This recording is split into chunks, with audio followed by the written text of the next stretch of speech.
Samajwadi party के राष्ट्रीय अध्यक्ष अखिलेश यादव के ऊपर मुस्लिम पॉलिटिक्स का दबाव बढ़ता जा रहा है। अखिलेश यादव के ऊपर यह दबाव आजम खान की रिहाई के बाद से ज़्यादा बढ़ा है। आजम खान 23 महीने के बाद जेल से रिहा हुए हैं और इन दोनों रामपुर में अपने बयानों की वजह से चर्चा में ये दोनों लोग। आजम खान की रिहाई के बाद संभावना जताई जा रही थी कि अखिलेश यादव उनसे मिलने उनके घर रामपुर जाएंगे और अब अखिलेश यादव परसों यानी 8 तारीख को बुधवार के दिन आजम खान से मुलाकात करने रामपुर जाएंगे।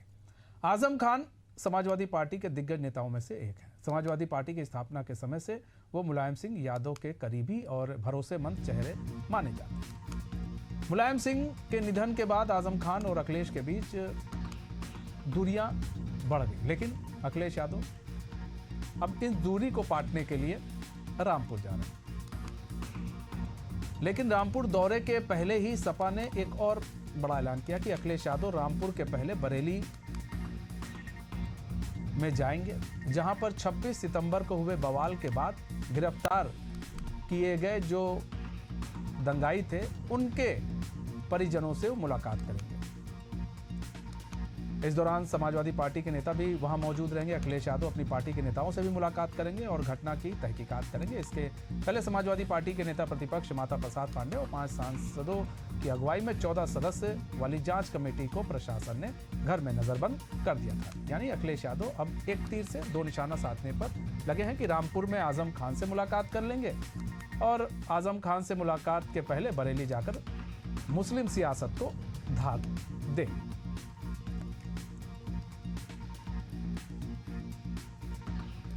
तो समझिए, अब अखिलेश यादव जो है, ये 2 तस्वीरें हम आपको समझाने की कोशिश कर रहे हैं कि एक तरफ आजम खान से मुलाकात है, दूसरी तरफ उन दंगाइयों से मुलाकात करेंगे अखिलेश यादव जिनको गिरफ्तार किया गया है बरेली में जो हिंसा हुई थी उसके लिए।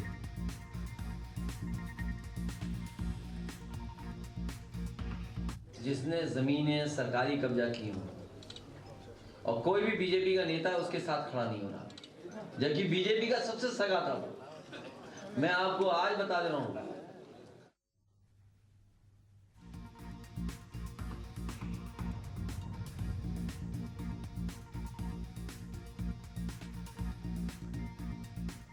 तो बरेली दंगे में गिरफ्तार आरोपियों के परिवार से मुलाकात करेंगे अखिलेश यादव और मुस्लिम पॉलिटिक्स को धार देने की कोशिश है। लेकिन सवाल ये है कि ऐसे, क्योंकि सपा के जो नेता हैं वो लगातार इस तरह का बयान दे रहे हैं कि जो बरेली में दंगा हुआ उसमें कई जो लोगों की गिरफ्तारी हुई है वो बेकसूर लोग हैं, उनकी भी गिरफ्तारी कर ली गई है, ऐसे जो है आरोप लगा रहे हैं। लेकिन अब सवाल तो उठना लाजमी है कि क्या अपनी पॉलिटिक्स के लिए, एक वर्ग विशेष के वोट के लिए, एक कुर्सी के लिए दंगाइयों के साथ क्या सपा पार्टी खड़ी है? ये एक बड़ा सवाल है। क्या एक वर्ग को खुश करने के लिए दंगाइयों का साथ देना सही है?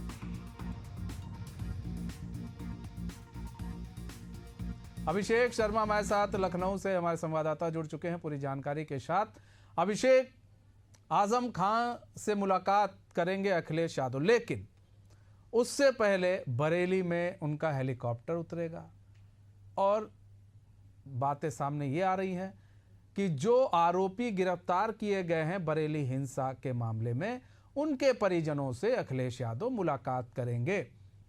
क्या वोट की राजनीति के लिए अखिलेश यादव अब दंगाइयों का साथ भी चाहते हैं और उनके परिजनों से मुलाकात करके ये दिखाने की कोशिश कर रहे हैं कि आपके लोग दंगा करते रहें, हम आपके साथ खड़े हैं, कोई दिक्कत नहीं है, बस आप हमें वोट करिए? देखिए, ये जो राजनीतिक रूप से बदलाव देखा जा रहा है अखिलेश यादव की राजनीति में या समाजवादी पार्टी की राजनीति में, सियासी जानकार ये मानते हैं कि ये आजम खान के जेल के बाहर आने की बात का दबाव। तो भी देखिए, समाजवादी पार्टी की जब 2012 से 17 तक सरकार रही तो कई फैसलों में कहा यह गया कि सरकार आजम खान के आगे मजबूर। मुजफ्फरनगर का दंगा हर किसी को याद होगा, जब तत्कालीन एसएसपी मंजिल सैनी ने कहा कि अगर आरोपियों को छोड़ दिया गया तो यहाँ माहौल बिगड़ जाएगा। आरोपियों को थाने से ठीक है, छोड़ एक मिनट दिया अभिषेक गया। रोकना चाहेंगे आपको। मोहम्मद आजम जुड़ चुके हैं, सपा के प्रवक्ता। मोहम्मद आजम जी, स्वागत है एशियन न्यूज में। मोहम्मद आजम जी, कहा जा रहा है कि आजम खान के मुलाकात से पहले बरेली में हेलीकॉप्टर रुकेगा अखिलेश यादव का और वो मुलाकात करेंगे। जो गिरफ्तारी हुई है बरेली हिंसा में, जो आरोपी गिरफ्तार हुए हैं उनके परिजनों से मुलाकात करेंगे। सर, सवाल ये है कि क्या हैं आप कि नहीं तुम दंगा करते रहो, हम तुम्हारे साथ खड़े हैं और कोई दिक्कत हो, कोई परेशानी नहीं है? देखिए, कल हमारा प्रतिनिधिमंडल जाना चाहता था बरेली में। नेता विपक्ष माता प्रसाद पांडे जी थे, जो संवैधानिक पद पे हैं। क्या उत्तर प्रदेश सरकार को उन पे भी भरोसा नहीं है क्या? नेता विपक्ष है, संवैधानिक पद पे हैं। अगर वो जाके किसी की पीड़ा सुनना चाहते हैं, किसी के साथ किसकी कोई पीड़ा अन्याय सुनना चाहते हुआ, हैं सर? दंगाइयों की? किसी के साथ दंगाइयों के परिवार की कैसे पीड़ा? आप दंगाई कह सकते हो? कौन होते हो आप दंगाई करने वाले? सर, पुलिस गिरफ्तार कर रही है सर, पुलिस गिरफ्तार कर रही है सर। आप कैसे कह सकते हैं नहीं है? आप कैसे कह सकते हैं नहीं है? पुलिस के आप कैसे कह सकते हैं नहीं है मोहम्मद आजम जी? ईडी और सीबीआई और पुलिस के नहीं, आप कैसे कह सकते हैं सर नहीं है? पुलिस के ऊपर कोई पत्थर बरसाएगा और आप कह देंगे नहीं है? नहीं सर, अजीब चीज चल रही है। मतलब आप देश के साथ हैं, आप प्रदेश के साथ हैं, या फिर आप एक वर्ग विशेष के साथ हैं? आजम जी, समस्या तो यही है कि पुलिस को आप लोग तानाशाह बना रहे हो, जो कि संविधान के विरुद्ध है। पुलिस को अगर तानाशाह बना दिया जाएगा तो ये संविधान के विरुद्ध है और ये मतलब जितनी गिरफ्तारी हुई है सब फर्जी हुई है, यही है ना आपका कहना? पुलिस बिल्कुल एकदम बायस्ड होके काम कर रही है। जितनी गिरफ्तारी, मोहम्मद आजम जी, जितनी गिरफ्तारी हुई है सब फर्जी हुई है। बिना चश्मा लगाए नंगी आंखों से आप देखना चाहें तो आप देख सकते हैं कि पुलिस 100% बायस्ड है। क्यों नहीं? सुनिए, क्यों नहीं फतेहपुर के जो मकबरा पे लोग चढ़े थे उनको क्यों नहीं गिरफ्तार किया? क्यों नहीं उनके ऊपर बुलडोजर चलाया? आप बताइए। नहीं, आप सर, मैं आप ही से पूछ रहा हूँ। आप पहले हमको ये जवाब दीजिए सर, मुझे ये जवाब दीजिए, हम उस पर भी बात कर लेंगे। लेकिन ये बताइए, आप जिससे मिलने जा रहे हैं, आपका कहने का मतलब ये है वो लोग बहुत धार्मिक इंसान थे, अरे वो लोग कुछ नहीं कर रहे थे और उन लोग पर जुल्म ढाया जा रहा है? मोहम्मद आजम जी, भाजपा के प्रवक्ता की हैसियत से बात कर रहे हैं तो मोहम्मद आजम जी, मैं आपसे सवाल पूछ रहा हूँ सर। नहीं, हम सवाल आपसे पूछ रहे हैं। आप हमसे बात कर सर, एंकर हम हैं, आप बनिएगा, आइएगा हमारे स्टूडियो में, आपको एंकर बना देंगे, आप सवाल पूछ लीजिएगा। लेकिन अभी हमको पूछने दीजिए सर। मुझे ये बताइए, आप जिससे मिलने जा रहे हैं वो बेगुनाह लोग हैं सर? फिर वही बात सर, मैं आपसे सवाल पूछ रहा हूँ मोहम्मद भाई, आप लोग अपनी बातों पर उलझे हुए हैं, नहीं समझ पा रहे हैं आप लोग को करना क्या है। मैं ये पूछ रहा हूँ कि आप लोग जिससे मिलने जा रहे हो बेगुनाह लोग हैं, मैं बस यही जानना चाह रहा हूँ, सीधा सा सवाल।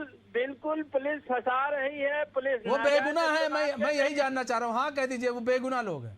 मैं कह तो रहा हूँ पुलिस फंसा रही है, पुलिस बिल्कुल नाजायज तरीके से काम कर रही है, बायस तरीके से काम कर रही है। अच्छा, गुनहगार कौन था? जो पत्थरबाजी कर रहे थे गुनहगार कौन था? गुनहगार पुलिस और प्रशासन है। हाँ, क्या बात है सर, बहुत बढ़िया, बहुत बढ़िया सर, बहुत बढ़िया। ऐसे पत्थरबाजी करवाते रहिए मोहम्मद आजम जी, वो भी समय हमने देखा है। नहीं सर, गलत बात है, गलत के साथ खड़े रहना सर, गलत के साथ खड़े रहना सबसे बड़ी गलती होती है मोहम्मद आजम जी, वो किसी धर्म विशेष का क्यों ना हो, ये समझना होगा। बहुत बहुत धन्यवाद आपका, बहुत बहुत धन्यवाद, बहुत बहुत धन्यवाद अभिषेक, हमारे साथ जुड़ने के लिए, तमाम जानकारी साझा करने के लिए। तो देखिए किस तरह से अब पुलिस पर भी सवाल खड़े कर दीजिए। मतलब पुलिस पर पत्थर बरसाए रहे, लोग बरसाते रहें और पुलिस खड़ी होकर देखती रहे, क्योंकि वो लोग एक धर्म विशेष के लोग थे, पत्थर बरसा रहे थे, तो उनको कुछ नहीं कहना चाहिए, क्योंकि अगर उन पर कार्रवाई होती है तो फिर वो जुल्म ढाया जा रहा है, और पुलिस पर पत्थर बरसाया जाए तो जुल्म नहीं होता है, वो सही है, बरसाने देना चाहिए। फिलहाल